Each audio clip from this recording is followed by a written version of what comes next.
Hello everyone, welcome to my YouTube channel. मेरा नाम है अंकिता शर्मा। मैं आ गई हूँ एक और नए वीडियो के साथ। तो आज का हमारा टॉपिक जो है उसको मैं कंटिन्यू करने वाली हूँ लास्ट वीडियो का जो टॉपिक था उसके साथ। लास्ट वीडियो में जो टॉपिक था वो था eligibility criteria to adopt a child. तो हमने जो है वो एलिजिबिलिटी कैसे बनती है एक पर्सन की या मैरिड कपल्स की, अगर वो बच्चे को अडॉप्ट करना चाहते हैं, वो सारी चीज़ें जो है वो डिस्कस करी थी। तो आज मैं डिस्कस करने वाली हूँ डॉक्यूमेंटेशन, जो कि आपकी फ़र्स्ट स्टेज जब आप किसी अडॉप्शन एजेंसी में रजिस्टर करते हो बच्चा अडॉप्ट करने के लिए, तो कौन से वो बेसिक से डॉक्यूमेंट्स हैं जो ज़रूरी होते हैं, जो आपको रजिस्ट्रेशन के टाइम पे ही अपलोड करने पड़ते हैं।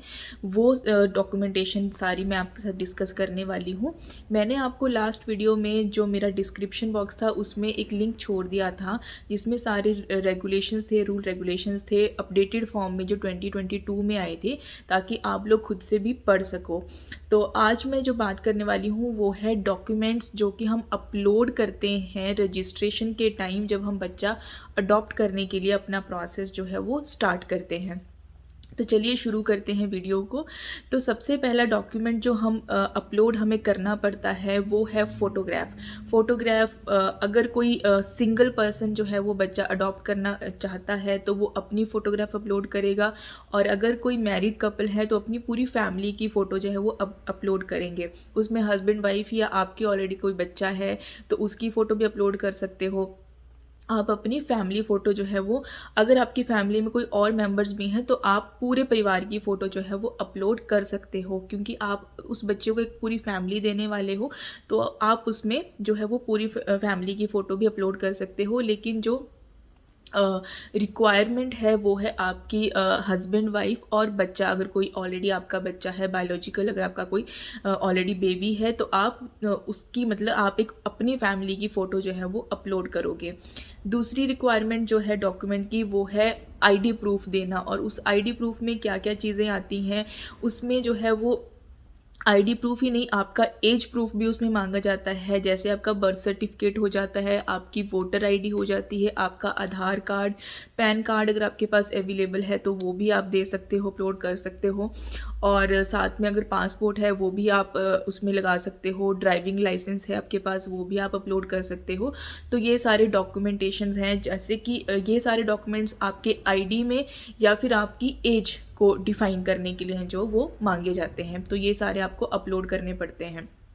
उसके बाद आपका जो थर्ड डॉक्यूमेंट रिक्वायरमेंट है वो है आपका प्रूफ ऑफ इनकम।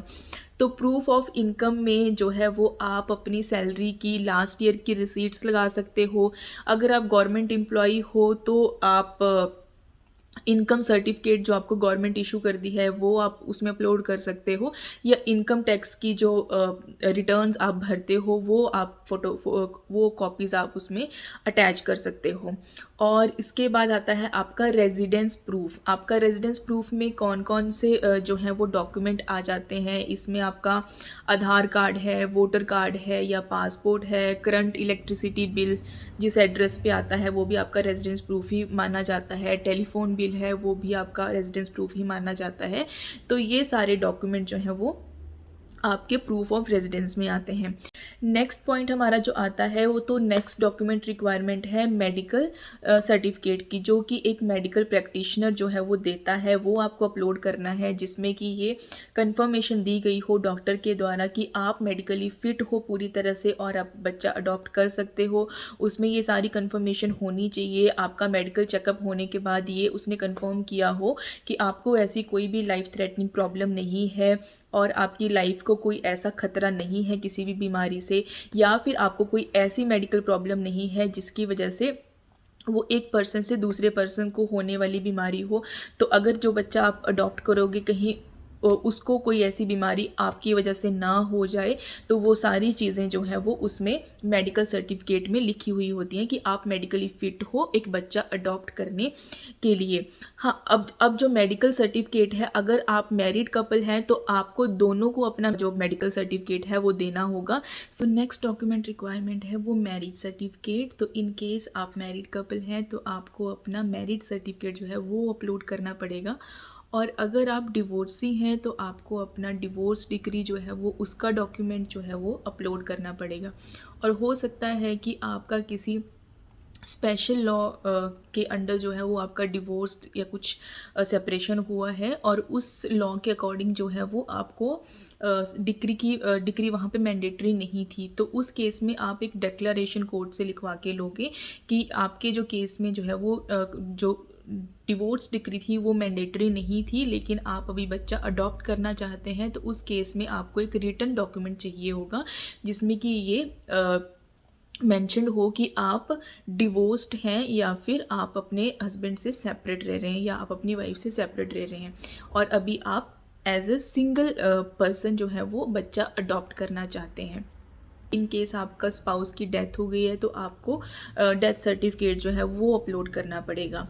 और नेक्स्ट डॉक्यूमेंट रिक्वायरमेंट हमारी आती है consent from the older child, मतलब अगर आप ऑलरेडी पेरेंट्स हैं किसी बच्चे के तो उसकी आपको कंसेंट फॉर्म बनाकर जो है वो अपलोड करना पड़ेगा। अब अगर बच्चा ऑलरेडी उस एज में है जिसमें वो अपनी फ्री कंसेंट दे सकता है तब तो आप उसकी कंसेंट लेके एक फॉर्म रेडी करके उसको अपलोड कर सकते हो, लेकिन अगर बच्चा जो है वो उस एज में नहीं है, मतलब इतना छोटा है कि अभी वो अपनी कंसेंट नहीं दे सकता, तो एज ए गार्डियन आप उसकी कंसेंट फॉर्म जो है वो बना के उसके बिहाफ पे वो आपके टाइम आप वो सबमिशन कर सकते हो।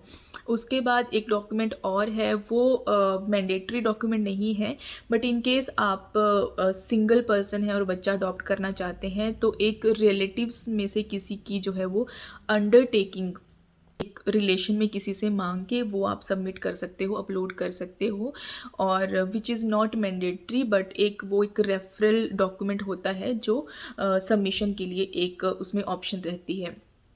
तो ये सारी डॉक्यूमेंटेशन थी जो कि आप रजिस्ट्रेशन के टाइम जब आप ऑनलाइन अपना प्रोसेस शुरू करते हो बच्चा अडॉप्ट करने का, तो ये कुछ डिसाइडेड डॉक्यूमेंटेशंस हैं जो कि हमारे जो रेगुलेशंस हैं उसमें ऑलरेडी बताए हुए हैं कि जो एजेंसीज़ हैं, अडॉप्शन एजेंसीज़ हैं, सेंटर्स हैं, उनको ये सब सारी चीज़ें फॉलो करनी पड़ती हैं और अपने रिकॉर्ड में ये सारे डॉक्यूमेंट्स जो हैं वो रखने पड़ते हैं। तो आई होप आपको मेरी वीडियो थोड़ी सी यूज़फुल लगी होगी, थोड़ा कुछ इसमें लगा होगा जो आपको इन फ्यूचर या फिर अगर आप अभी इस प्रोसेस में तो आपको समझ में या आपको थोड़ा सा हेल्प करने वाला है। तो अगर अच्छा लगा हो तो प्लीज़ कमेंट करके ज़रूर बताना। कोई और आपकी हेल्प, अगर आपको कोई और हेल्प चाहिए होगी इस चीज़ से रिलेटेड तो भी प्लीज़ मुझे बताना। और इसके अलावा अगर आपको लगता है कि एक्सप्लेनेशन थोड़ी और अच्छे से हो सकती है तब भी प्लीज़ मुझे बताना, ताकि मैं आप लोगों को अपनी जो बात है, अपनी एक्सप्लेनेशन है उसको एक अच्छे वे में आप तक पहुंचा सकूं, क्योंकि मेन पर्पस वही है कि जो कॉमन पब्लिक है उसको ये समझ आना चाहिए कि हमारा लॉ एंड ऑर्डर काम कैसे करता है। तो प्लीज़ मुझे बताना और मिलती हूँ नेक्स्ट वीडियो में, और आज के लिए बाय बाय।